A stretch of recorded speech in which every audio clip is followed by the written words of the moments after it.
Salah satu peristiwa paling penting dalam Perang Salib pertama adalah pengepungan Antioquia yang berlangsung dari Oktober 1097 hingga Juni 1098. Antioquia adalah kota besar yang strategis yang berada di wilayah Levan, dan menguasainya akan memberikan keuntungan besar bagi tentara salib dalam perjalanan mereka menuju Yerusalem. Namun begitu mereka merebut kota, mereka harus menghadapi serangan balasan dari pasukan kaum muslimin yang datang untuk merebut kembali kota itu. Tentara salib yang hampir hancur karena kelaparan dan kelelahan berhasil bertahan berkat apa yang mereka yakini sebagai mukjizat atau penemuan tombak suci yang dianggap sebagai senjata yang menusuk tubuh Yesus di kayu salib. Dengan semangat baru, mereka berhasil mengalahkan pasukan muslim dan mempertahankan kota tersebut. Setelah merebut Antioquia, tujuan akhir tentara salib adalah Yerusalem.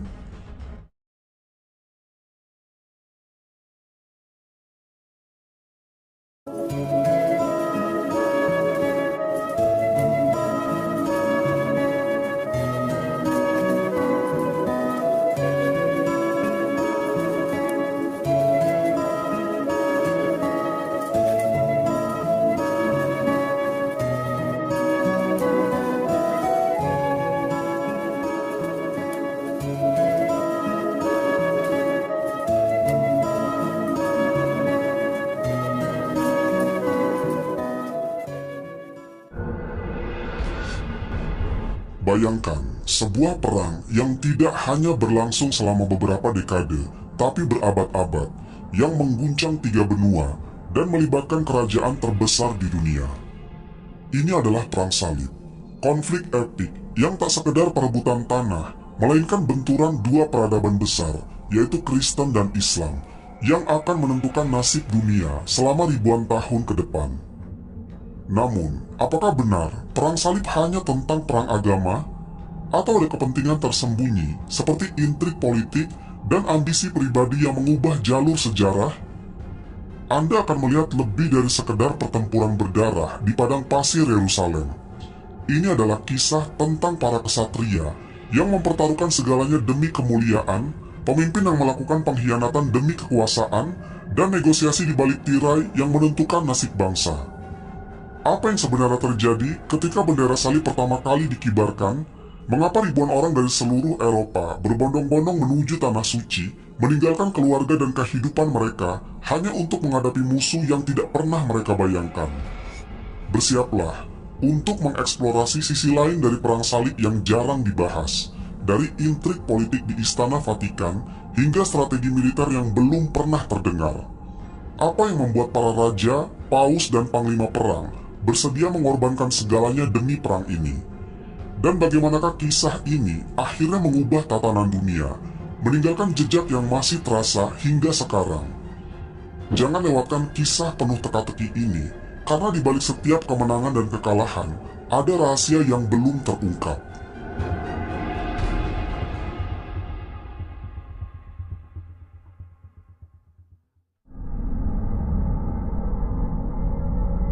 Perang Salib merupakan serangkaian ekspedisi militer yang dilakukan oleh bangsa Eropa Barat pada abad pertengahan, antara abad ke-11 hingga ke-13 Masehi, demi merebut kembali wilayah suci Yerusalem dan daerah sekitarnya dari kendali Muslim. Istilah salib dalam Perang Salib merujuk pada simbol Kristen, yaitu salib yang dipakai oleh para prajurit Kristen yang mengikuti perang ini. Para pejuang salib disebut dengan istilah tentara salib, karena mereka menjadikan agama Kristen sebagai alasan utama perjuangan mereka. Sebelum pecahnya Perang Salib, Eropa Barat berada dalam keadaan yang penuh ketidakstabilan. Setelah runtuhnya Kekaisaran Romawi Barat pada abad ke-5 Masehi, Eropa terpecah menjadi banyak kerajaan kecil yang saling bersaing dan bertikai. Di sisi lain, dunia Muslim, terutama di Timur Tengah, berada dalam puncak kejayaannya. Kekhalifahan Umayyah dan Abbasiyah berhasil menyatukan banyak wilayah, termasuk Yerusalem yang dianggap suci oleh umat Islam, Kristen, dan Yahudi. Sementara itu, Kekaisaran Bizantium di timur yang masih bertahan setelah jatuhnya Romawi Barat mengalami tekanan dari ekspansi Muslim di wilayah Anatolia dan Palestina. Kekaisaran Bizantium meminta bantuan militer dari Eropa Barat untuk mempertahankan wilayah-wilayah Kristen dari ancaman kaum muslimin. Perang salib bukan hanya perang politik dan militer, tetapi juga perang keagamaan. Agama Kristen pada saat itu memainkan peranan penting dalam kehidupan sehari-hari masyarakat Eropa. Gereja Katolik Roma yang dipimpin oleh Paus memiliki otoritas yang sangat besar, baik secara spiritual maupun temporal. Paus Urban II adalah tokoh kunci yang memulai perang salib pertama pada tahun 1095 dengan seruannya yang terkenal dalam Konsil Clermont, di mana ia meminta umat Kristen untuk mengambil bagian dalam perang suci melawan Muslim guna merebut kembali kota Yerusalem. Di sisi lain, agama Islam juga memegang peranan sentral dalam kehidupan masyarakat Muslim di Timur Tengah. Yerusalem adalah kota suci bagi umat Islam, karena di sanalah tempat Nabi Muhammad SAW melakukan perjalanan malam sebelum naik ke langit. Sehingga ketika tentara salib mulai merangsak ke wilayah Timur Tengah, perang ini juga dipandang sebagai perjuangan agama oleh pihak kaum muslimin. Meskipun agama menjadi alasan utama dalam perang salib, ada juga faktor politik dan ekonomi yang tidak bisa diabaikan. Banyak bangsawan dan raja Eropa yang melihat perang salib sebagai kesempatan untuk memperluas wilayah kekuasaan mereka, mendapatkan harta rampasan, serta memperkuat pengaruh politik mereka di Eropa maupun di Timur Tengah. Di samping itu, para pedagang dari kota-kota pelabuhan di Italia seperti Venesia dan Genoa memandang perang salib sebagai peluang untuk memperluas jaringan perdagangan mereka dengan dunia timur. Perang salib memberi mereka akses ke jalur perdagangan yang menghubungkan Eropa dengan Timur Tengah dan Asia, yang saat itu merupakan pusat ekonomi dan budaya dunia. Paus Urban II merupakan tokoh sentral yang menginisiasi Perang Salib pertama. Pada tahun 1095, ia menyelenggarakan Konsil Clermont di Prancis dan menyerukan kepada seluruh umat Kristen di Eropa untuk mengambil bagian dalam perang suci melawan kaum muslimin. Seruannya terkenal dengan janji pengampunan dosa bagi siapa saja yang ikut serta dalam perang salib ini. Sebuah janji yang sangat menarik bagi masyarakat Eropa yang sangat religius. Dalam pidatonya, Paus Urban II menyatakan bahwa umat Kristen di Timur Tengah dan Bizantium sedang berada di bawah ancaman kaum muslimin, dan bahwa kota Yerusalem, kota suci bagi umat Kristen, harus direbut kembali. Seruannya disambut dengan antusiasme besar oleh para bangsawan, kesatria, dan rakyat jelata di Eropa. Para pejuang yang mengikuti perang salib berasal dari berbagai latar belakang. Sebagian besar dari mereka adalah kesatria dan bangsawan yang melihat perang salib sebagai kesempatan untuk memperluas wilayah kekuasaan dan mendapat kekayaan. Namun, banyak juga rakyat jelata yang tertarik untuk ikut serta karena janji pengampunan dosa dan keinginan untuk mendapatkan status sosial yang lebih tinggi. Bagi banyak kesatria, perang salib juga merupakan bentuk pengabdian kepada Tuhan dan cara untuk menebus dosa. Mereka percaya bahwa dengan ikut serta dalam perang salib, mereka akan mendapatkan tempat di surga. Selain itu, banyak juga yang termotivasi oleh legenda tentang Yerusalem dan harapan akan menemukan kekayaan yang melimpah di sana. Dunia Muslim pada awalnya tidak terlalu memperhatikan ancaman dari Eropa. Banyak wilayah Muslim di Timur Tengah saat itu sedang terpecah belah dan sibuk dengan konflik internal. Namun, ketika tentara salib mulai menyerang, umat Muslim mulai menyadari ancaman tersebut dan akhirnya bersatu untuk melawan serangan-serangan dari Eropa. Pemimpin-pemimpin Muslim seperti Salahuddin Al-Ayyubi atau Saladin kemudian muncul sebagai tokoh sentral dalam perlawanan terhadap tentara salib. Salahuddin dikenal sebagai pemimpin yang cerdik dan memiliki keterampilan militer yang luar biasa. Di bawah kepemimpinannya, umat Muslim berhasil merebut kembali kota Yerusalem dari tangan tentara salib pada tahun 1187 Masehi.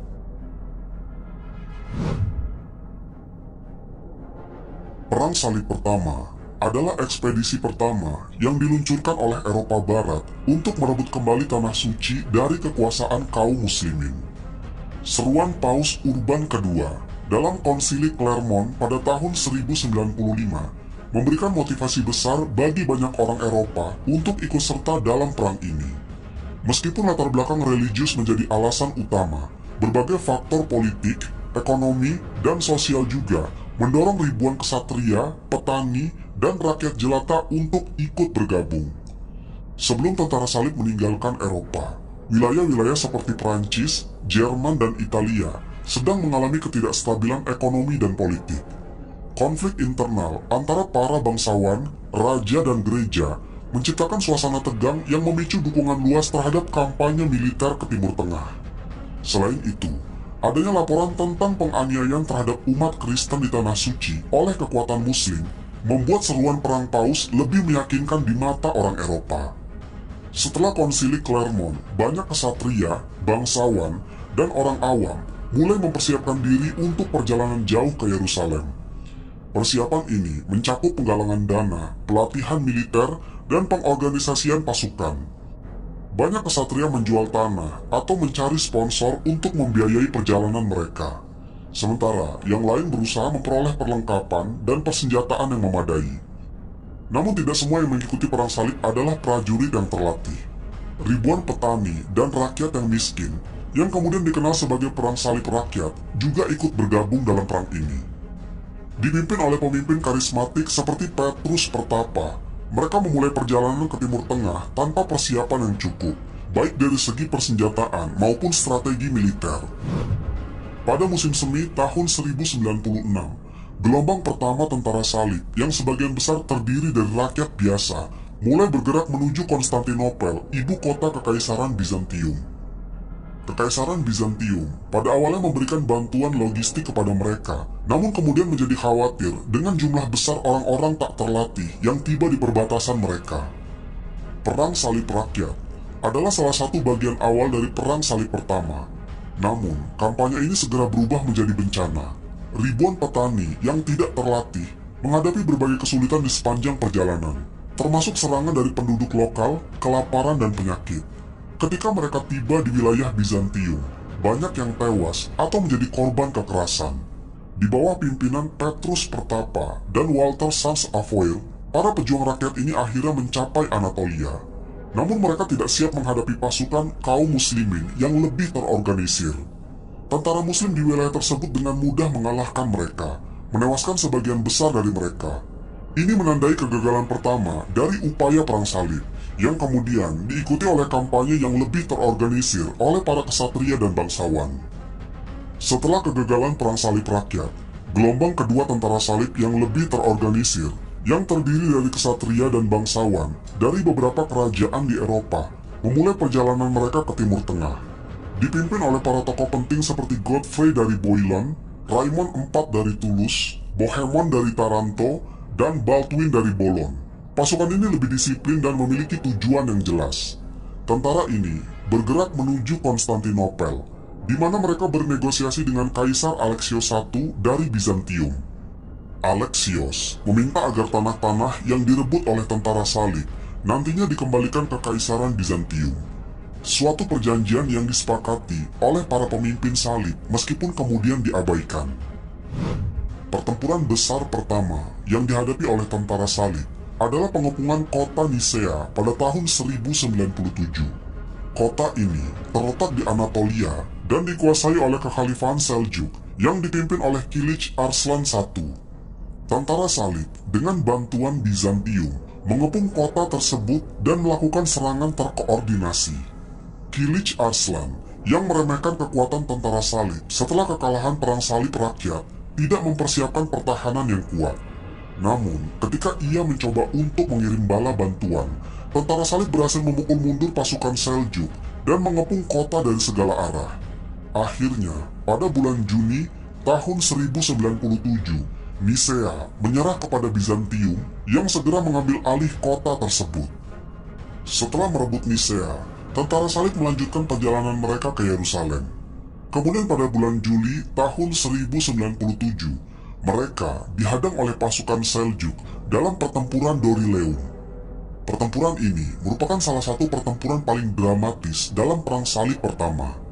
Pasukan Seljuk menyerang tentara salib dengan taktik hit and run yang khas, mencoba menghancurkan moral mereka.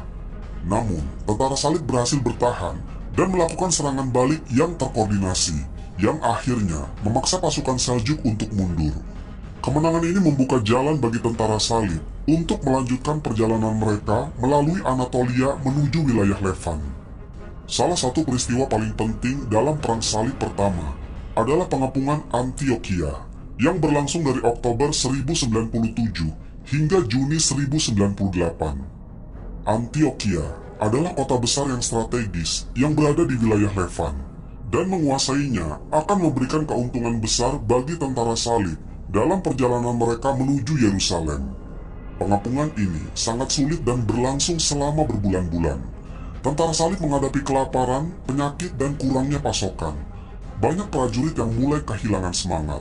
Namun, melalui pengkhianatan dari dalam tembok kota, tentara salib akhirnya berhasil masuk ke Antioquia pada bulan Juni tahun 1098. Namun begitu mereka merebut kota, mereka harus menghadapi serangan balasan dari pasukan kaum muslimin yang datang untuk merebut kembali kota itu. Tentara salib yang hampir hancur karena kelaparan dan kelelahan berhasil bertahan berkat apa yang mereka yakini sebagai mukjizat atau penemuan tombak suci yang dianggap sebagai senjata yang menusuk tubuh Yesus di kayu salib. Dengan semangat baru, mereka berhasil mengalahkan pasukan muslim dan mempertahankan kota tersebut. Setelah merebut Antioquia, tujuan akhir tentara salib adalah Yerusalem. Pada awal tahun 1099, tentara salib bergerak menuju kota suci itu, yang saat itu berada di bawah kendali kekhalifahan Fatimiyah. Tentara salib mengepung kota selama beberapa minggu, menghadapi perlawanan sengit dari pasukan kaum muslimin yang mempertahankan kota Yerusalem. Kemudian pada bulan Juli tahun 1099, tentara salib berhasil menyerbu tembok Yerusalem dan merebut kota tersebut. Perebutan Yerusalem diwarnai dengan pembantaian besar-besaran terhadap penduduk Muslim dan Yahudi yang mengakibatkan ribuan korban jiwa. Kota suci itu akhirnya jatuh ke tangan tentara salib yang kemudian mendirikan kerajaan Yerusalem sebagai pusat kekuasaan Kristen di wilayah tersebut. Kemenangan tentara salib dalam merebut Yerusalem menandai akhir dari Perang Salib pertama. Dan meskipun mereka berhasil mencapai tujuan utama mereka, yaitu merebut kembali kota Yerusalem, keberhasilan ini ternyata hanya bersifat sementara. Wilayah yang mereka kuasai dikelilingi oleh kekuatan muslim yang lebih besar dan lebih terorganisir, yang pada akhirnya akan merebut kembali sebagian besar wilayah tersebut dalam Perang Salib berikutnya. Setelah keberhasilan tentara salib dalam merebut Yerusalem pada tahun 1099, mereka mendirikan beberapa kerajaan Kristen di wilayah Timur Tengah, termasuk kerajaan Yerusalem, Country Edessa, Principality of Antioch, dan County Tripoli. Namun, kekuatan Kristen di Timur Tengah ini tidak berlangsung lama tanpa ancaman. Pada awal abad ke-12, dunia Muslim mulai bangkit kembali, dipicu oleh pemimpin-pemimpin yang lebih kuat dan persatuan baru di bawah panji Islam. Pada tahun 1144, Zengi, seorang pemimpin muslim yang kuat dari dinasti Seljuk, berhasil merebut kembali kota Edessa, salah satu benteng utama tentara salib yang berada di Timur Tengah. Perebutan Edessa ini mengejutkan Eropa, karena Edessa merupakan benteng salib yang paling jauh di utara dan dianggap sebagai penahan pertama terhadap serangan kaum muslimin. Kejatuhan Edessa menjadi pemicu utama yang mendorong terjadinya Perang Salib yang kedua, yang dicanangkan oleh Paus Eugenius III pada tahun 1145.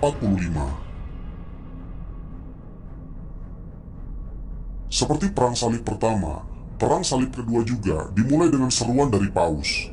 Paus Eugenius III mengeluarkan bula kepausan yang disebut Quantum Predecessores, yang menyerukan kepada umat Kristen di Eropa untuk mempersiapkan perang suci melawan kaum muslimin guna merebut kembali Edessa dan melindungi kerajaan-kerajaan Kristen di Timur Tengah.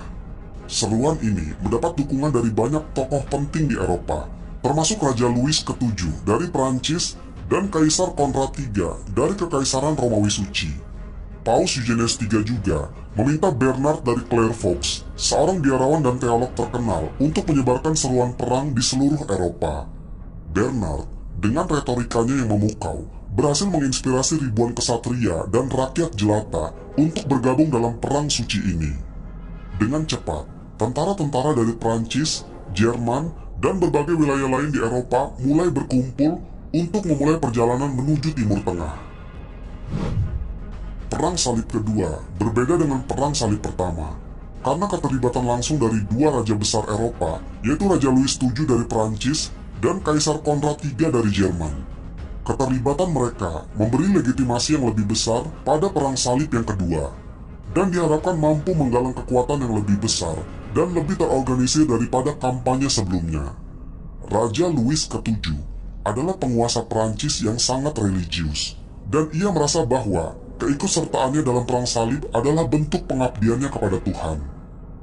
Sementara itu, Kaisar Konrad III sebagai pemimpin Kekaisaran Romawi Suci memimpin pasukan Jerman dalam upaya untuk memperluas pengaruhnya dan melindungi kepentingan Kristen di Timur Tengah.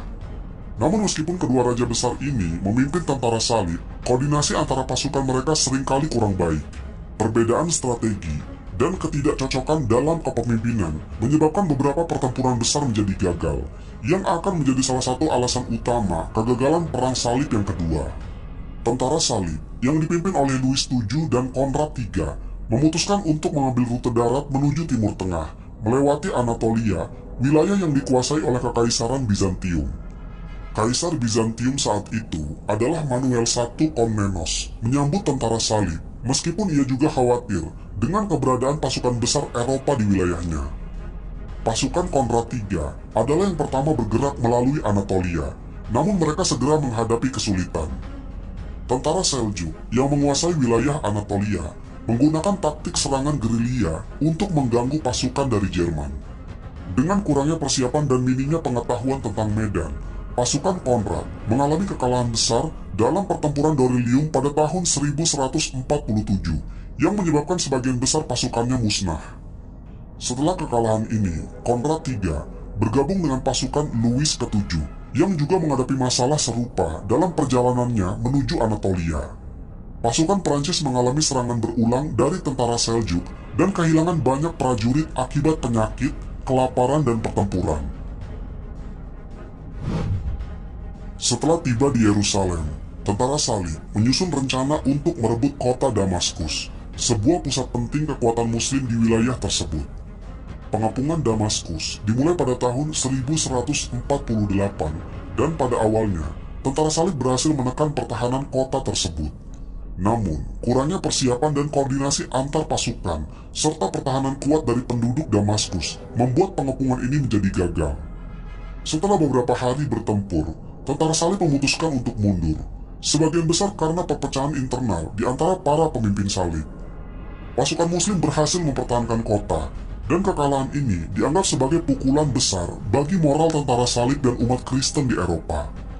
Kegagalan dalam pengepungan Damaskus menandai berakhirnya Perang Salib Kedua dan hasil yang jauh dari harapan awal. Kegagalan Perang Salib Kedua menyebabkan kekecewaan yang mendalam di Eropa. Banyak yang merasa bahwa kekalahan ini disebabkan oleh kurangnya persatuan di antara para pemimpin Eropa, serta ketidakmampuan untuk berkoordinasi dengan baik di medan perang. Selain itu, hubungan antara Eropa dan Bizantium juga semakin memburuk setelah perang ini, karena banyak tentara salib yang merasa bahwa Kekaisaran Bizantium tidak memberikan dukungan yang memadai dalam kampanye ini.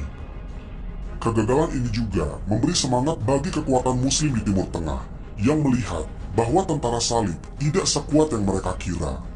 Ini membuka jalan bagi kebangkitan pemimpin-pemimpin muslim yang lebih kuat seperti Nur ad-Din dan kemudian Salahuddin al-Ayyubi yang akan memainkan peran penting dalam Perang Salib berikutnya. Bernard dari Clairvaux yang telah menjadi salah satu pendorong utama dari Perang Salib Kedua sangat kecewa dengan hasilnya.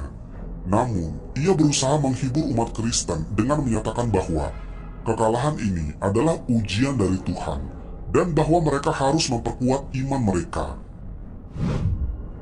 Bernard juga menulis sejumlah surat dan khotbah yang menyalahkan dosa-dosa umat Kristen sebagai penyebab kekalahan, dengan harapan bahwa umat Kristen akan belajar dari kegagalan ini dan memperbaiki diri di masa depan. Namun meskipun usahanya untuk menenangkan hati umat Kristen, kepercayaan terhadap keberhasilan Perang Salib mulai goyah di kalangan banyak orang Eropa. Banyak yang mulai mempertanyakan apakah Tuhan benar-benar mendukung kampanye militer ini, dan kekecewaan ini akan terus membayangi Perang Salib yang berikutnya. Setelah kegagalan Perang Salib Kedua, kekuatan Muslim di Timur Tengah mulai mengalami kebangkitan yang luar biasa di bawah kepemimpinan Salahuddin Al-Ayyubi. Salahuddin lahir pada tahun 1137 di Tikrit, Irak, dari keluarga Kurdi yang memiliki hubungan dekat dengan penguasa dinasti Zenggit. Di bawah naungan Nur ad-Din, pemimpin Zenggit yang kuat, Salahuddin mulai mendapatkan reputasi sebagai jenderal yang berbakat.